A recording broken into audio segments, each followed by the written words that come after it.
Tyler Shaw with KBTX and College Station. Bumper, when you look at the leaps you guys made last year, going from, your losing seasons to, 9 wins, I guess, how do you keep that sustained success? Is it going to be even more difficult this year, I guess, to repeat that success? I think winning in the SEC is difficult, in itself. But I've been a part of teams that, like you said, have been 2-10, and then obviously after last season, things completely changed. But it wasn't, an overnight success, and there's a lot of work that goes into it. And you talk about repeating that success. Well, the work is what ultimately can determine the wins and losses. And this team is extremely hardworking. The summers aren't easy, and we know that fall camp's coming up, and that's a grind. But ultimately, if you go in and you work hard, then success will be the benefit of it. We'll go to your left on the second row. Hi, Bumper. Johnny Kahn at ABC 3340 Sports in Birmingham, Alabama. I just wanted to ask you about that game in Tuscaloosa last year, about how much confidence it gave you guys moving forward to not only could you hang with, almost beat Alabama in their building, and just could you talk about the performance of KJ in that game and what he was able to do leading that offense? Yeah, watching KJ, like you said, in Tuscaloosa was such a great game because, he kind of came out and showed how talented he is and he can handle any moment. For us, that game was, just like any other game, we showed that we can win a lot of games in the SEC. We didn't get it. We, felt we came up short, let too many passing yards up, and just things that, like, you watch games like the Alabama game when, yeah, we were close, but for us, there were so many things that we could have done better. And going into the next season, just being able to fix those mistakes to be able to have more success. Front row on the end. Michael Cobble, WBRZ out of Baton Rouge. We've seen Dwight, obviously, for quite some time and those arms. Just how is he meshing with y'all, and how would you describe his game and what he brings to the Hogs? He's meshing very well, and, we call him Nudie. The way that he's coming in and kind of changed some perspective in guys, the way that he talks about guys, we need to be more close outside of the facility. And when you have a transfer come in and talk about, how important it is for everyone to be close, it's huge. I mean, this team's close, but when your outside pieces are talking about it, you feel like you're even closer as a family. And when after our workouts, we have guys come up, talk about their story, or just kind of explain some things about themselves to get to know them better. He came up one day and was just talking about, when you see a guy, talk to him, you don't know how important that means to him because he just got such a great head on his shoulders, and I'm just excited to see him on the field. Front row on the left. Hey, Bumper, Jacques Doucet, WAFB TV in Baton Rouge. Michael, I'll ask you about the LSU guy you got. I was curious about Fouché and Brooks leaving Arkansas to go to LSU. What were they like as teammates? What do you think LSU's getting in those two guys? Well, they're obviously great players and great people. Joe and I are very close. Him and I, we had a great time throughout our college together. And so when he's going back home, and same thing with Greg, I wish them nothing but success. I'm excited to see what they do. They're great players, but they're people that I hope that, have success, not just on the field, but whenever they get done with college. To your right on the third row. Bumper, how big of a moment was it snapping the losing streak to Texas A&M last year, and just how much are you looking forward to playing them against this year? Very important, and I'm from the Dallas area, so I've been going to that game, watching that game for quite some time, and to be able to be a part of the team that made it happen was cool, very special.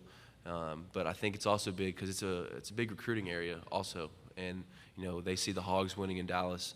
That's important. That's big, especially for the Dallas area. So very, very cool game, and looking forward to being back there this year. To your left, fourth row. Dan Peck, ESPN 106.7. The expectations going into this season seem very different than the expectations when you were a true freshman going into that season, and some of the expectations that Arkansas had or people had of Arkansas earlier in your career. How significant is it to play a role in leaving Arkansas a better football program than when you arrived? It's very important. It's also a very big reason why I came back, and there was a lot of older guys leaving.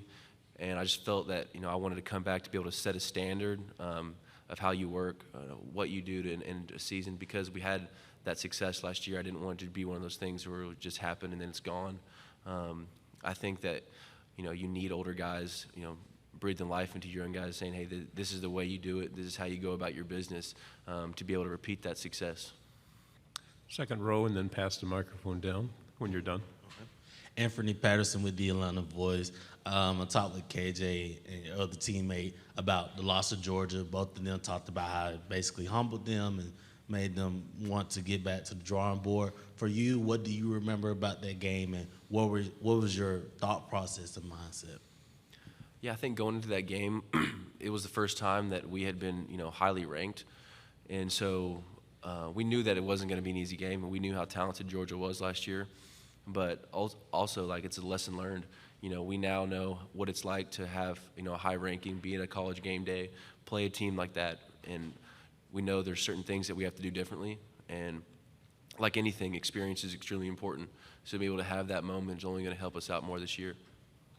To your left, second row. Bumper, just to follow up, you guys have had a rough time down in Auburn the last few times you've played down there. You've had some controversial finishes, and that's been a pretty difficult building for Arkansas. Is that one circled on your calendar, and why is Jordan-Hare such a difficult place to play?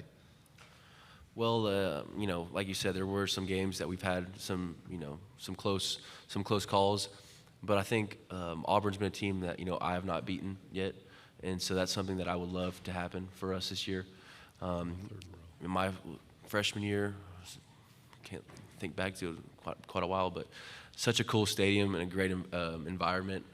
One of the first college stadiums where I was like, wow, this is truly special. So yeah, excited to go back there and play, and hopefully we can, finally get a win.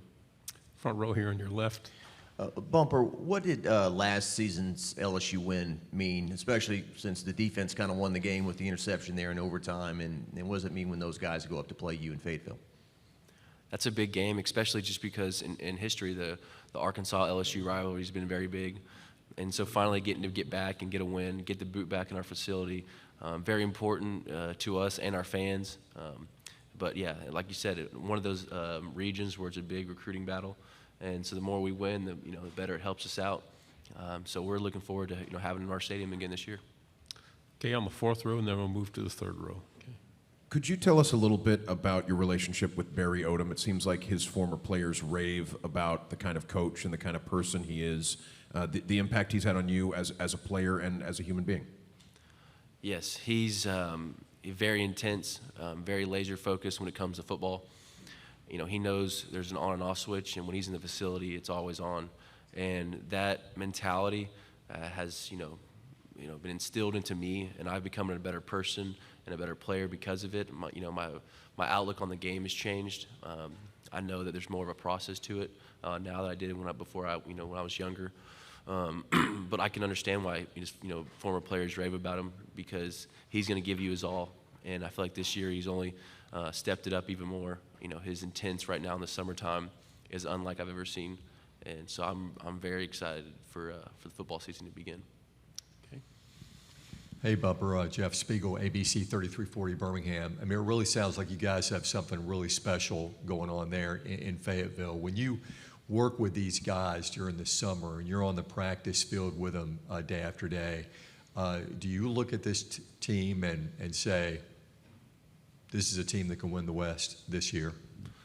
I think this is a team that has the work ethic to make it happen.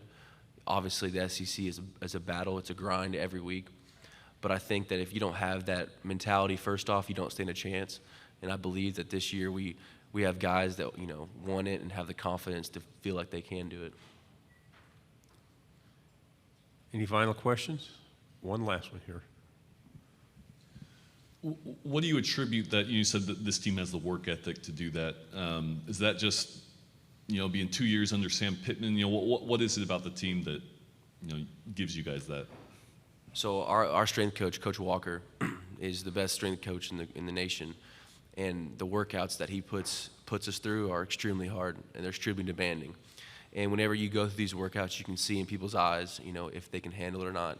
And you're starting to see a lot of these, especially young guys, attacking these workouts, feeling confident about it whenever we're finished, knowing they have more in them. And whenever they get to that point where they're breaking, knowing that, hey, this is what it's like in a game. This is how tired you can be, and you got to continue to push through that. Bumper, thank you very much. Yeah, well, thank you.